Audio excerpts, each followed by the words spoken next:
Guys, nagano ako ng celery juice.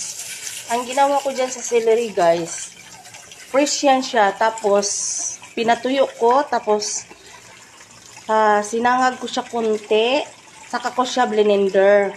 Yun, blender ko siya, pinowder ko siya. Yan, araw-araw, yun ang ano ko, mga kalahating kutsara lang ng celery powder, guys.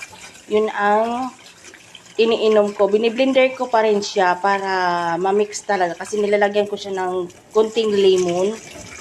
Yun. At promise maganda siya, guys. Maganda ang celery juice. Good siya sa health talaga natin. Good for the health talaga siya, guys. Yun. Siguro mga 1 week na ako niya nagamit. At okay naman. Sumarap yung pakiramdam ko. Gumaan yung pakiramdam ko sa celery